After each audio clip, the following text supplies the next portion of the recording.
Hello, I'm Barry Daniel, and this is the podcast of the Middle Way Society.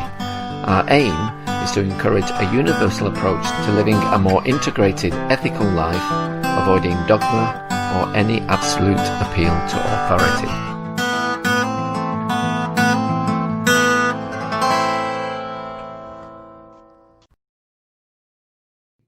My guest today is Robert M Ellis, the chair of the Middle Way Society, who's been on this podcast on many occasions, but he's here to talk to us today about his latest book, The Thought of Sangharakshita. Hello, Robert. Welcome back to the Middle Way Society podcast. Thank you, Barry. It's great to be back. Okay. Right. Well, could you start perhaps by talking about your background in relation to Sangharakshita and what prompted you to write this particular book? Okay, well, my personal history is of past involvement in the movement that Sangharakshita founded, which is now called Triratna Buddhist Community, but previously was called the FWBO, or Friends of the Western Buddhist Order. So when I was 19, when I first went to university at Cambridge, I first contacted Buddhists in that movement. So my introduction to Buddhism and lots of Buddhist ideas really came from them, through that movement. So I went on then at that time to join a community and for a short time to work in a business run by them. But then I left that for a while and came back to it in the mid-90s. And so yeah, I did have my various doubts and hesitations at that point even, but from the mid-90s up until the noughties, so up to 2008, I was involved in the sort of main phase, my involvement with that movement, and that culminated in me being ordained into the Western Buddhist Order, as it was then called, between 2004 and 2008 when I left it. So obviously, all that period of my life had a big effect and shaped me in many ways. And that movement was founded by Sangharakshita, and he's behind a lot of the ideas and practices and the way it approaches things.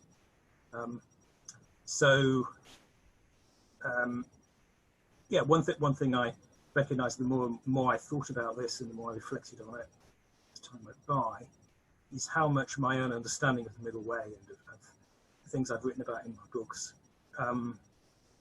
is influenced by Sangharakshita, even though a lot of what he says about it is patchy in many ways. So it was kind of an overdue process in some ways for me to go back to his work and look at it more seriously. Well, I did look at it before, but not quite in the same way. To look at it critically and seriously, and but being under no pressure at all to accept things that I wasn't willing to accept, as I did feel that I was, when I was in the movement itself.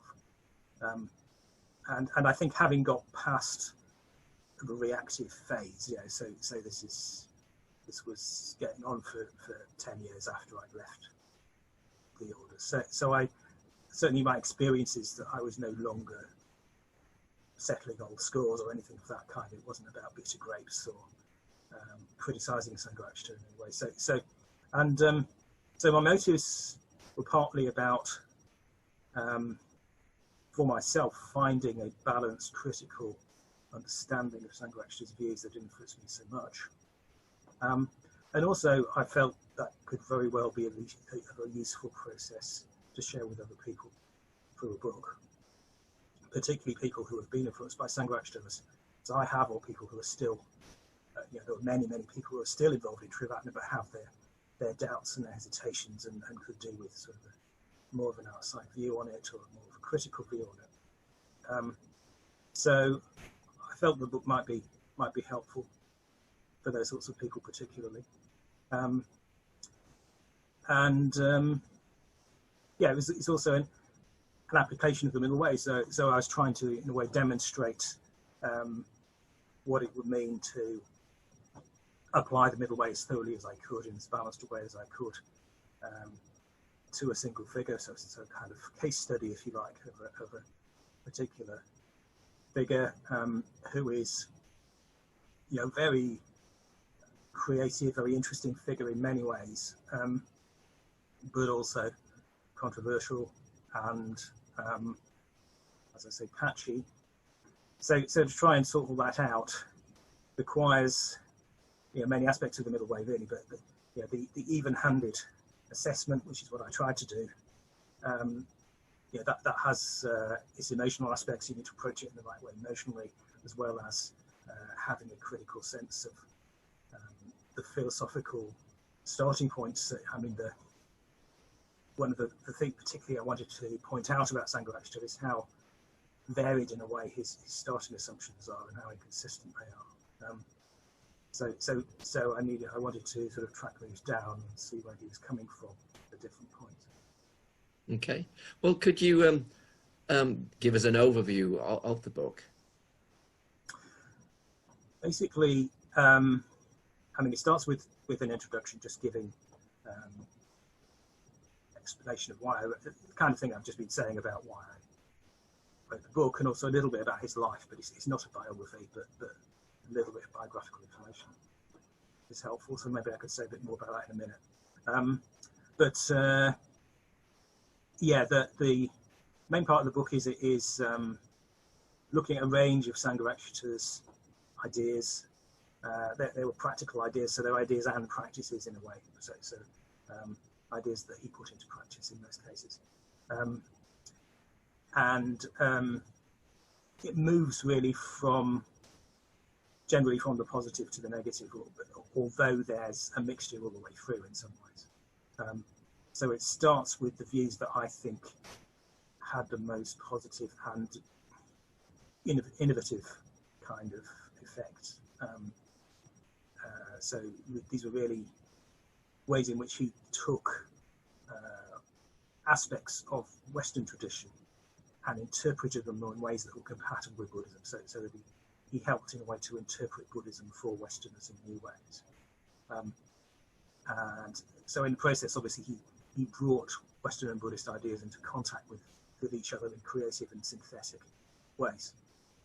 So I start with that kind of thing, and then I move on to the sort of more neutral territory. So the where there is a fairly more even mixture of, you know, his attitude to meditation, for example, or friendship, or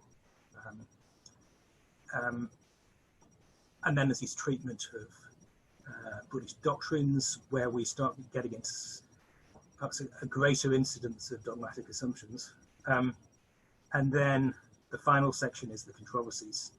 So the bits that have really caused people problems, including his, particularly his attitudes to sex and gender, but also his assumptions about his authority and the use of his image.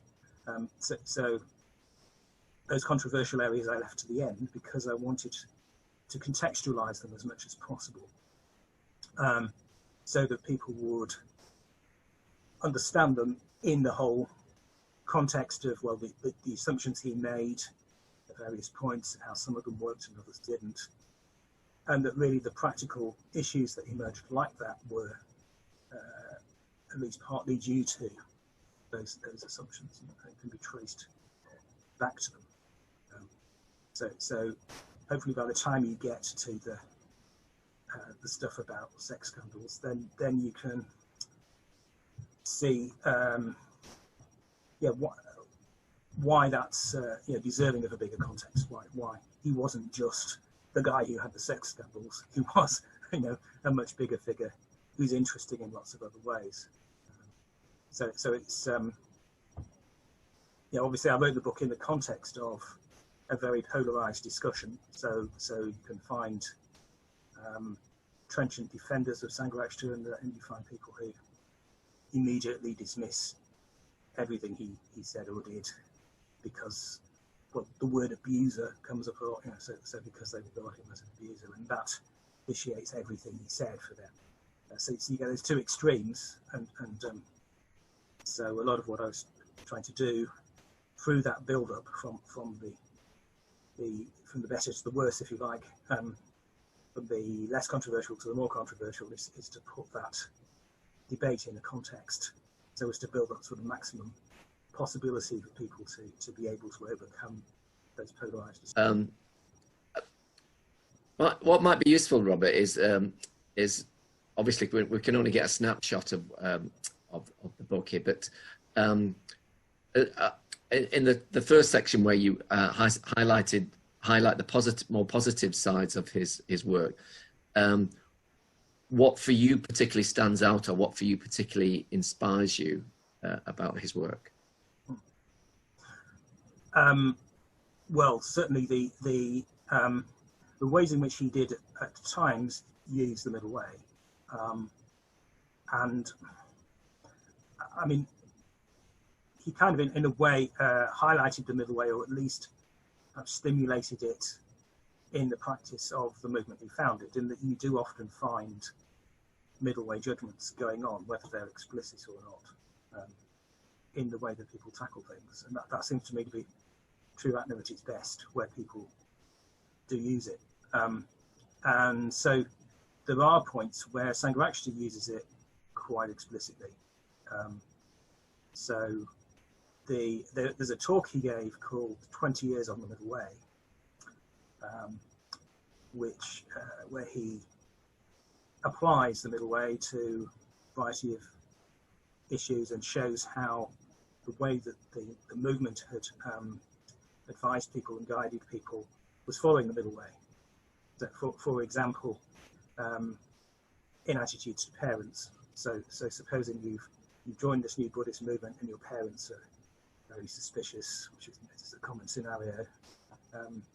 So one extreme would be to just cut off your relationship with your parents. And so it's like joining a cult, isn't it? One of the symptoms of a cult is that people cut off other relationships. But the other extreme would be obviously not to fully engage with and not to fully learn from your new context because you were still obeying your parents in some sense, or too much under their authority. So his middle way approach generally was, you do need to stay in touch with your parents and keep in as good communication with them as you can, but that doesn't mean that you have to take their advice or be ruled by them. You perhaps need to be decisive. Supposing you want to move into a community and do something that your parents disapprove of, that should be okay. So there's that's just an example, but that kind of practical advice does come through at times, and it also emerged in the way that True Atma at its best conducted itself and still does. That sort of advised balance, if you like. So he wrote in that vein at times, but he didn't always stick to it, and a lot of the time he also appeared to forget about it. So actually, this is in one of the previous podcasts where I interviewed Sangharakshita. I forget what number it is now, but it's a few dozen back now, I think, from what this one will be. But I asked him about the application of the middle way in his view of Buddhist ethics, and he said, well, I didn't think about it very much in relation to ethics, and I said, well, do you think you should have done? And he said, well, yeah, maybe I should. So there's this big gap. He wrote a lot about Buddhist ethics. He wrote a book called The 10 Pillars, which is really quite a good book about ethics, but nothing about the middle way. No use of that whole perspective, which is really important in Buddhism. It's not as though you didn't know about it. So that's I'm inspired by. Yeah, that's just an example of what I'm inspired by at times, in both the theory and the practice, and then also dismayed by the inconsistency.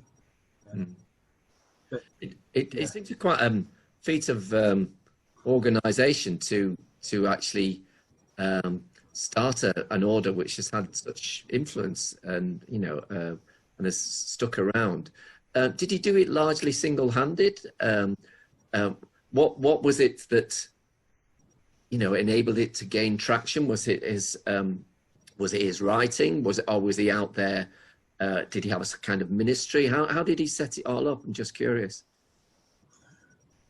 Well, he returned to England after 20 years in India, in which he was a Buddhist monk working in India. He was originally English, came from Tooting,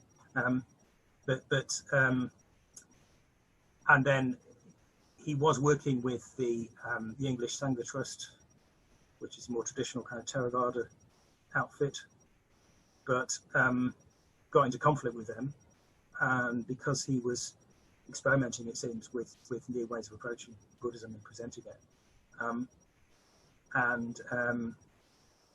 So he then decided to found his own movement, which, and certainly in the early years, he does seem to have carried a lot of it. So he taught all the classes and ran it. But he was also quite good at passing on responsibility. So I think as soon as he could, he passed things on to disciples. And there was one occasion where he famously just went away for a retreat for several months in a caravan somewhere in Cornwall, I think it was, and left people to it to see how they'd get on without him. And they were then forced to find their own ways of doing things.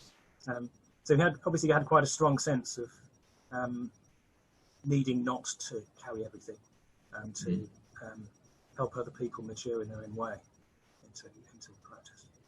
Okay. And to what degree would you say now the organisation of Triratna is an integrative organisation? How balanced, how well do they apply the middle way in general as an organisation, both as on a larger the organisation itself and as for the individuals within it? Well, there are lots of integrative good things going on. I think perhaps the biggest is that thousands and thousands of people have learned to meditate and done so pretty well in Triratna. Indeed, that's what I learned to meditate. And there's the stress on friendship and community is really helpful to people. There's also quite a big sense of a range of practices and how they all knit together. So the Eightfold Path and how the different elements of the Eightfold Path depend on each other. So there is study and discussion, and there is ritual, which at least the idea is to fire the imagination. That there is a lot of engagement with the arts and so on. So overall, there's a lot of integrative practice going on. Would you say there are any, from in your opinion, entrenched dogmas within the organisation? Yeah, so that's the but. So I think there are things that should continue to impede it, as far as I can see, and a lot of those are to do with inconsistencies in Sangharakshita's own teachings and ways of approaching things. So, I mean, the institution of the order is one question, because although the order it's a much more sort of flexible way of doing things than traditional Buddhist monasticism.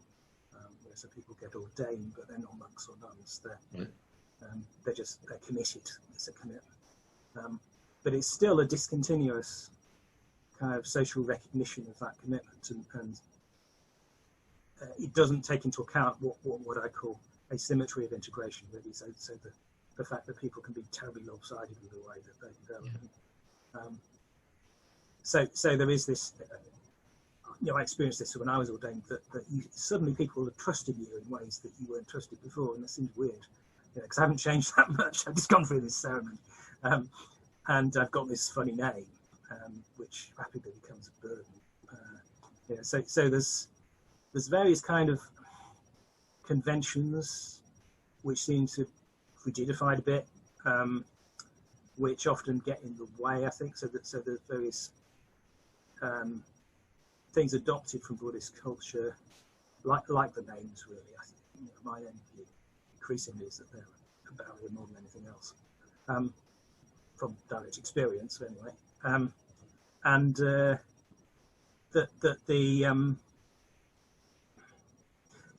there also there's an inconsistency of the underlying philosophical appeal. You know, so people can come up with views, and you don't really know where those views are going to come from, because Sangharakshita at various points was motivated by the middle way sometimes, by practical considerations at times, but also by traditional Buddhist dogmas.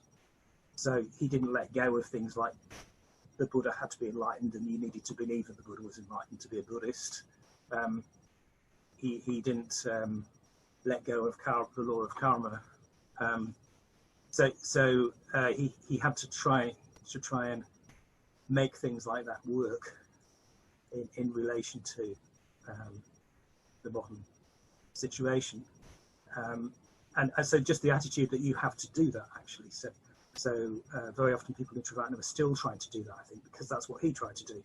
They're still trying to make absolutizations fit, rather than having the courage to say, well, actually, this doesn't work.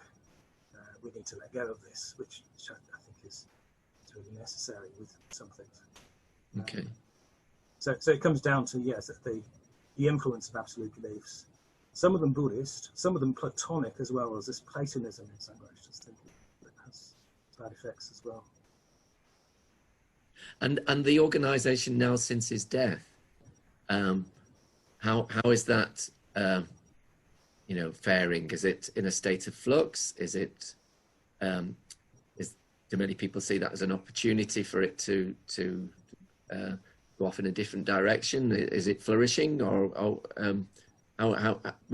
what would you say? How is it faring? I'm probably not the best person to ask this, really, because I mean, I do get a sense, obviously, from my contacts in the order, from how things are going, but you know, I don't have a strong sense of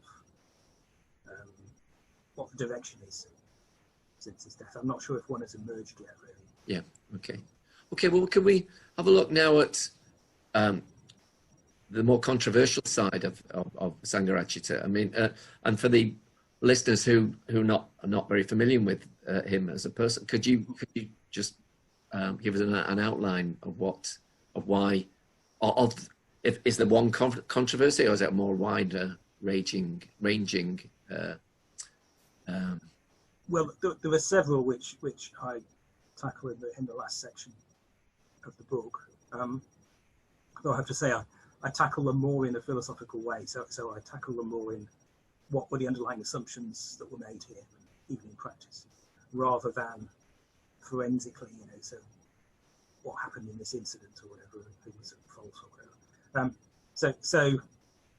So the general issues which I mentioned earlier include things like his authority over the order. So there's a basic question of like, should the order be following him, which is kind of the traditional pattern that the order follows what the founder said it should be, or should it regulate itself, because it's a different kind of order. I don't get the impression that's been resolved at all. And then there's the issue that well, anyone who certainly until recently anyway, somebody who goes into a Travatna centre, and one of the things you'll find is Sangharakshita's picture on the shrine. You know, you'd probably beneath the Buddha, not level with the Buddha, but so there's the effect of that maybe, and that particularly I think that people feel that they ought to venerate him, and the ways in which that might lead people to treat him critically. So those are quite important issues, I think, but the ones that tend to come more to the fore are about gender and about sexual behaviour and about the family. About what, sorry? And about the family and marriage. and that there's also the single sex idea, single sex principle, which is controversial for some people. For me, it's not the biggest controversy, but the fact that a lot of true partners activities are single sex based. But certainly the claim is that this is experimental and it's just based on experience of it working better. To a large extent, I think that's probably correct, but the jury's out as far as I'm concerned as to how well it works. It's not all that clear. Conclusion I reach in the book. But the obvious big thing is the allegations of sexual abuse with young men. So that's the thing which has caused the greatest polarization. So there were about at least 20 to 25 relationships that he had with younger men when he was in this position of being the authoritative teacher, and he was gay. I mean, this is obviously one of the interesting and complicated things about Sangharakshita, is that he's quite traditionalist and quite conservative in some ways, but also obviously into gay rights, and making that part of Buddhism. So, and also into the value of promiscuous relationships. So one other sort of dogma that creeps in, I think, is a kind of 60s dogma that it's better to be non-attached by having promiscuous relationships, and that monogamous relationships are likely to be neurotic. So although he's on the surface not absolute about that, he says, of course there can be neurotic promiscuity and healthy monogamy as well, but he's very likely to focus on the drawbacks of monogamous relationships, and I think to idealize promiscuous relationships. So he had these promiscuous relationships with young men, and he seemed to be very blind to the issues of consent, really. So if you're, I know, you're 50s, 60s, whatever, and you're a big authoritative teacher and you're having sex with an 18, 20-year-old, that raises big issues of consent for us today. And not just consent, of abuse of power as well. Yeah, indeed, yeah, that's part of it. Yeah. So a lot of the time, he just didn't seem to be aware of that. There's a sort of, people described it as a blind spot. So it's hard to see it as malicious in any way, obviously,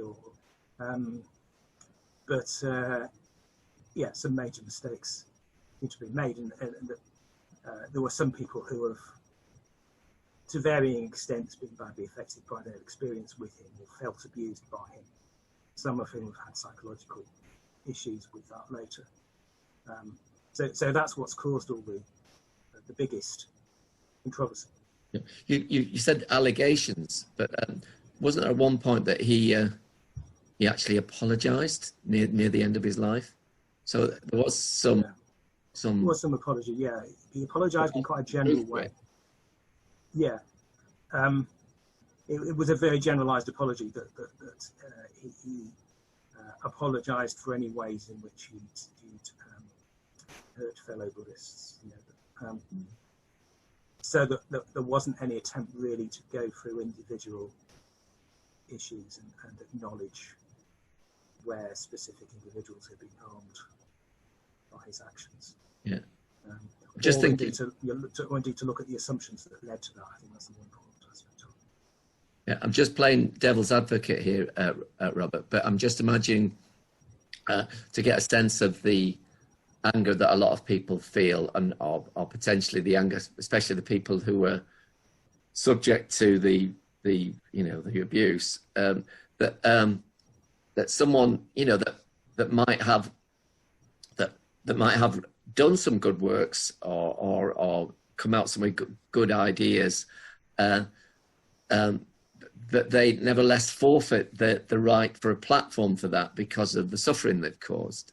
I'm just thinking, like, I'm not putting Sangharakshita in the same league as Jimmy Savile or Paul Gadd, Gary Glitter, but I think Jimmy Savile raised £400 million of for charity, and Gary Glitter arguably made some catchy songs, but he's never played on the radio, and that's because maybe perhaps for two reasons. Partly because people feel that he's forfeited that right to have a wider audience, but also because of the concern for the victims of the abuse that they've caused. So I was just thinking, say your book became successful, and Sangharakshita is lauded for the positive things that the book has brought out, and some of the victims of his, if I could use the word victim, or of his abuse, saw that. That might, that could potentially be traumatic for them. So I just wondered what your thoughts are on that. I'm making the point that I'm not putting in the same league as those two people I mentioned, but nevertheless, there's a spectrum there. That's the whole point. There's a spectrum there, and that's what people have great difficulty with experience, that to see it as a spectrum. To compare him to Savile, he didn't break the law as far as I can see, or there's no clear evidence that he did, although there's some discussion about that. But he wasn't abusing children, legally speaking. You could use the term abuser, but again, that's a very loaded term, which tends to lead people away from an incremental view of the issue towards a polarized one. What I'm trying to do in the book is not at all to explain away what he did or apologize for it, but to try and at least investigate the philosophical or ideological assumptions that supported it, which, as I said, they largely, I think, one's about authority, assumptions about his authority, unquestionable authority in some ways, and assumptions about promiscuity, the way he idealized promiscuity. So hopefully that can contribute to helping to explain the conditions that gave rise to that situation. And if people can understand that a bit better, maybe that will help them to put things in a bit more context. Yeah. And obviously I can't take responsibility for other people's polarized reactions. There will still be people who have polarized reactions either way when you genuinely try to apply the middle way to a polarized debate. So there will still be some people who effectively think Sangharakshita is a saint and that he's been entirely accused wrongly, and there'll be other people who think he's just the devil incarnate. And one has to make a good go, I think, of trying to contextualize it and at least maximize the chances that anyone who reads the book will be able to see those events in context. They're not excusable, but they're really a very small part in context of everything he did and the effects it had on people. And also another issue I discuss is how far this, if at all, this was institutionalized. And I think that's would have been a much more concerning thing if there'd been a culture of abuse, which was then like to continue in Triratna, which was enshrined in its teachings. But I really didn't find any evidence of that. There's a few isolated examples of other order members saying things which are quoted by the critics, obviously, but they're very out of context. There's very little evidence that this is systematically part of the way that Triratna approaches things. So I think, I don't have any problem with, if someone wants to go and learn to meditate in a Triratna center, I'm not going to warn them, you might encounter abuse or something, because that's really very unlikely. I think they'd be very confident of that. Okay, and is there anything you'd like to add, Robert, before we end? Okay, well, obviously there were lots of aspects of the book I haven't talked much about, but the more positive stuff near the beginning does look at some of the other key ways that Sangharakshita used Western ideas and related them to Buddhism. So ideas about integration, and provisionality, and individuality. So all of those ideas, I think, fed in importantly to the way that Triratna developed and have also influenced me. And they connect with aspects of Western culture, so psychology and democracy and scientific method. So I'm trying to give sort of full credit to those aspects of his work. But also, again, I haven't said very much about the dogmas, really. So there's a lot of strange. Well, just to give you another example, the Platonic dogmas which applied to his views, which it seems clear he did hold until his death, about the superior spiritual aptitude of men over women. So applying a Platonic belief that if you were more biological, you would have lower spiritual aptitude. So if you're more ruled by biological urges, that's basically the reasoning. And he felt that it was clear that women were more kind of slaves to biology because of childbirth and the effects of childbirth. So therefore, men were closer to angels than women. So one of his major followers, Subhuti, wrote a book about this called Women, Men and Angels, which caused a huge controversy in the movement and was then withdrawn and pulped by Subhuti. But Sangharakshita continued to believe in those things and objected to the fact that the book had been withdrawn. So he was also, he's a tremendously creative and synthetic thinker, and he was also a stubborn old man who wouldn't admit that he was wrong about fundamental issues which had a very negative effect on the people in his movement. Not just the sex abuse stuff, but also basic stuff about the role of women in the movement. So that, I mean, there are lots of other examples like that I could give of pretty weird dogmas that creep into his teaching. So you've just got to be on your guard and think critically. Yeah. And if people can do that, which is quite difficult, I know, really, a lot of people, but if people can do that, then they can get a lot out of his writings. But obviously, you can't just swallow it wholesale. Yeah, it's the whole caboodle. Yeah. Well, sounds fascinating, Robert. It's a very interesting depiction of a very complex, inspiring at times, but also very flawed human being. Yeah. And also very interesting exercise in even-handedness. So anyway, I wish you every success with the book, Robert, and thank you for joining me today.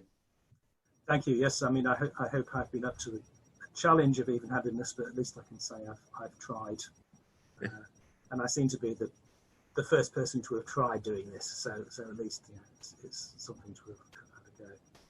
Oh, well, good for you.